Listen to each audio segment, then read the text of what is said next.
റുബീന എന്നാണ് പേര്. അതെ, റുബീന ഷിബു. റുബീന എങ്ങനെയാണ് കൃഷിയിലേക്ക് വന്നത്? ഞാൻ കൃഷിയിലേക്ക് വന്നത് പറയാനാണെങ്കിൽ ഒരു വലിയ കഥയാണ്. പക്ഷേ ഞാൻ ചുരുക്കി ഒന്ന് പെട്ടെന്ന് പറയാം. ഞാൻ ഇന്ന് കൃഷിയിലേക്ക് വന്നിട്ട് ഒരു 10 വർഷം പിന്നിട്ടു. അത് വരാനുള്ള കാരണം എൻ്റെ ഹസ്ബൻഡിനെ സഹായിക്കുക എന്നുള്ളൊരു ലക്ഷ്യം എൻ്റെ ഉള്ളിലുണ്ടായിരുന്നു. പക്ഷെ ഞാൻ ആരോടും പറഞ്ഞിട്ടില്ല. ഒരിക്കൽ എന്നെ ഗൾഫിൽ കൊണ്ടുപോയി. അപ്പോൾ അവിടുത്തെ പ്രവാസിയായിരുന്നു ഹസ്ബൻഡ്. അപ്പോൾ അവിടെ കൊണ്ടുപോയി അവിടുത്തെ കുറേ സാഹചര്യങ്ങളും ആളുകളുടെ കഷ്ടപ്പാടൊക്കെ കണ്ടപ്പോൾ എൻ്റെ ഇക്ക ഡ്രൈവറായിരുന്നു. അപ്പോൾ ഇക്ക ഇങ്ങനെ ഒരുപാട് കഷ്ടപ്പെടുന്ന ആ ഒരു അവസ്ഥയും ഇങ്ങനെ കണ്ടപ്പോൾ എങ്ങനെയെങ്കിലും അദ്ദേഹത്തിൻ്റെ നാട്ടിൽ നിർത്താനുള്ളൊരു സാഹചര്യം നമ്മുടെ നാട്ടിലുണ്ടായിരുന്നെങ്കിലെന്ന് ഞാൻ ഒരുപാട് ദുആ ചെയ്തു. അതിനുശേഷം ഞാൻ നാട്ടിലിങ്ങനെ ഒരു വീട്ടമ്മയായിട്ട് മാത്രം ഒതുങ്ങി ജീവിക്കുന്ന ഒരാളാണ്. ഇക്ക നാട്ടിൽ നിന്ന് ഉള്ള പൈസ അയച്ചു തരുന്നു. അങ്ങനെ മുന്നോട്ട് പോകുന്നു. പിന്നെ അഥവാ ബുദ്ധിമുട്ട് വരുമ്പോൾ മാതാപിതാക്കളുടെ ഇടവും വല്ല സപ്പോർട്ടുണ്ട്. അപ്പോൾ നമുക്കങ്ങനെ വലിയ അലച്ചിലും ഇതൊന്നും ഇല്ലാതെ ഇങ്ങനെ യാത്ര തുടർന്ന് പോകുന്നു. പക്ഷേ ഉപ്പ ഒരിക്കൽ എൻ്റെ അടുക്കെ മണ്ണ് ജീവനുള്ള വസ്തുവാണ്, കൃഷി ചെയ്താൽ ഒരുപാട് നന്മകൾ കിട്ടും, മോളിങ്ങനെ ചുമ്മാ ഇരിക്കുന്നതുകൊണ്ടാണ് ഒരുപാട് എപ്പോഴും എന്ത് കേട്ടാലും എനിക്ക് കരയുന്നൊരു സ്വഭാവമുണ്ട്. അപ്പോൾ എന്ത് വിഷമം ഉണ്ടെങ്കിൽ എൻ്റെ മാതാപിതാക്കളോട് പോയിട്ട് ഇങ്ങനെ വിഷമം പറയും. അപ്പോൾ എന്നോട് പറഞ്ഞു, നീ ഇങ്ങനെ വെറുതെ ഇരിക്കുന്നതുകൊണ്ടാണ് നിനക്കിങ്ങനെ ചിന്തകളൊക്കെ വരുന്നത്. നമുക്ക് കൃഷി ചെയ്താൽ ഒരുപാട് കാര്യങ്ങൾ നമുക്ക് ചെയ്യാനായിട്ട് സാധിക്കും.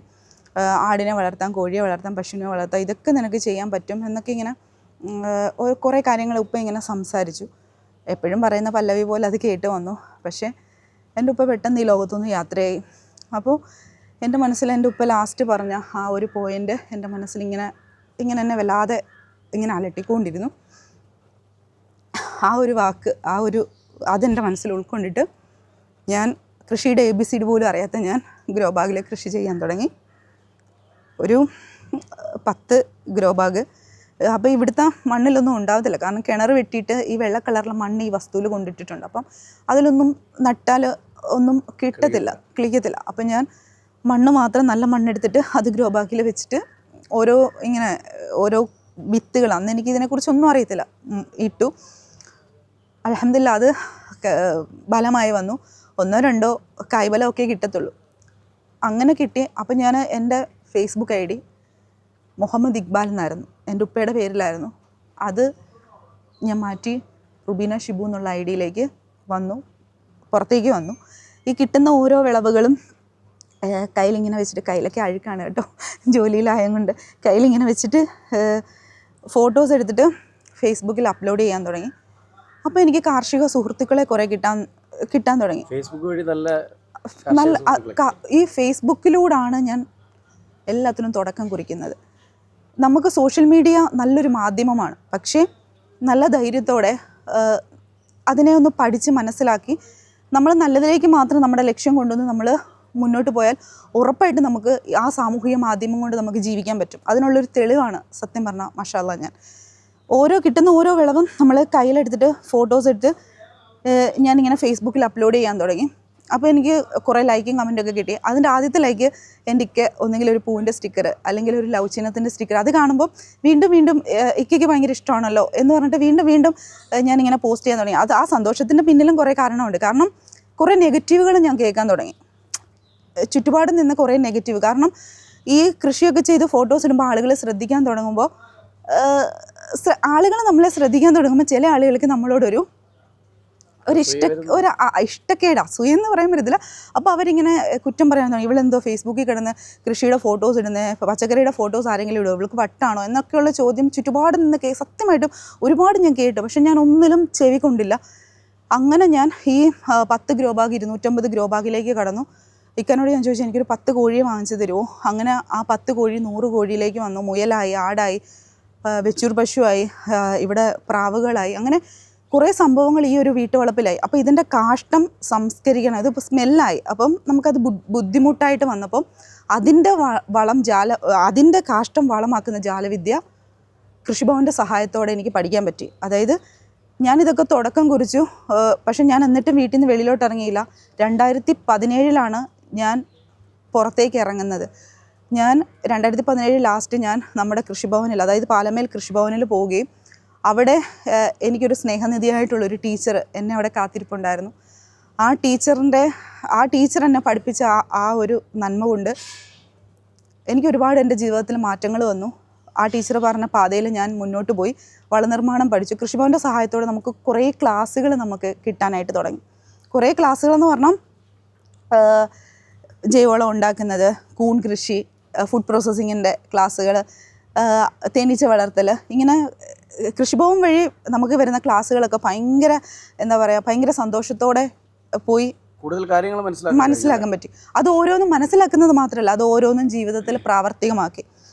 ഇവിടെ ഇപ്പോൾ തേനീച്ച വളർത്തലുണ്ട്, കൂൺ കൃഷിയുണ്ട്, വളനിർമ്മാണമുണ്ട്, ഫുഡ് പ്രോസസ്സിങ് യൂണിറ്റ് ഉണ്ട്. അപ്പോൾ ഇതിലേക്കൊക്കെ എത്തിപ്പെട്ട കഥ ഇപ്പം ഞാൻ നിങ്ങളോട് പറയുമ്പോൾ അതൊരു കഥയാണ്. പക്ഷേ അതൊരു കഥയല്ല, അതൊരു ജീവിതമാണ്. അതിൻ്റെ പിന്നിൽ അനുഭവിച്ച കഷ്ടപ്പാടുകളും യാതനകളും സന്തോഷങ്ങളും എല്ലാം ഒരുപാടുണ്ട്.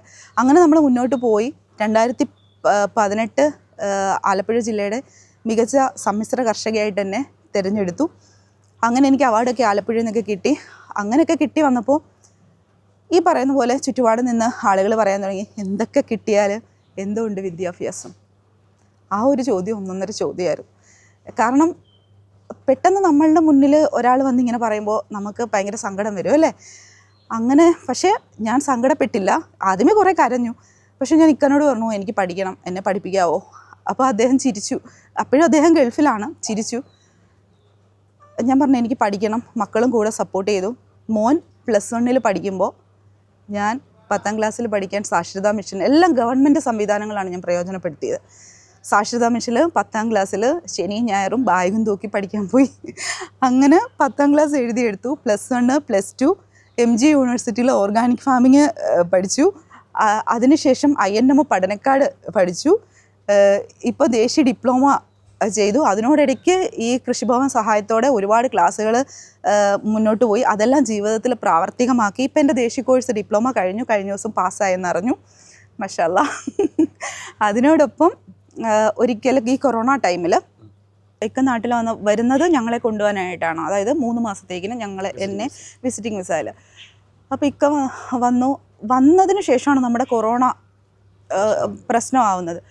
പ്രശ്നമായാലും അന്നത്തെ ആ ഒരു സമയത്ത് നമുക്ക് പോകാനായിട്ട് ആദ്യത്തെ ആ ഒരു ടൈമിൽ പോകാൻ പറ്റും. അപ്പം പെട്ടെന്ന് എൻ്റെ ഉള്ളിലൊരു ഭയം പോലെ തോന്നി. അപ്പം ഞാൻ ഇക്കാനോട് പറഞ്ഞു, നമുക്ക് ഗൾഫിൽ പോകണ്ട, നമുക്ക് നാട്ടിൽ നിന്നാൽ മതി എന്നുള്ളൊരു തീരുമാനം, ഒരു അഭിപ്രായം ഞാൻ ഞങ്ങളുടെ വീട്ടിൽ പറയുകയാണ്.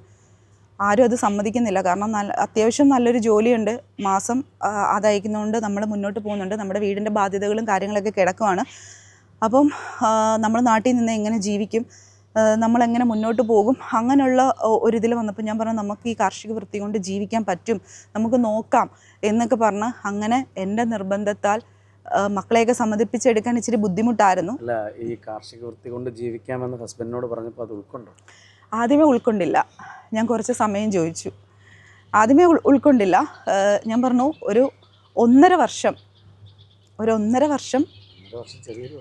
ചെറിയൊരു വർഷമല്ല, ഈ ഒരു 1.5 വർഷം സമയം തരുമോ എന്ന് ചോദിച്ചു. അത് അങ്ങനെ ഞാൻ ഇക്കനോട് പറയാനുള്ളൊരു കാരണം അതിൻ്റെ ഉള്ളിലുണ്ട്. കാരണം ഞാൻ ഈ മേഖലയിൽ വന്നപ്പോൾ ഇക്ക അറിയാതെ, അതായത് ഈ കോഴി വളർത്തൽ, ആട്, ഇങ്ങനെയുള്ള സംരംഭങ്ങളൊക്കെ ഞാൻ ചെയ്തപ്പോൾ ഇക്ക എനിക്ക് അയക്കുന്ന പൈസയിൽ അപ്പോൾ നമ്മൾ പ്രവാസത്തിലാകുമ്പോൾ അവരുടെ അടുക്കെ നമ്മൾ ചിലവാക്കുന്ന പൈസകൾ നമുക്ക് വരുന്നത്, ഇതൊക്കെ നമ്മൾ പറയുമല്ലോ.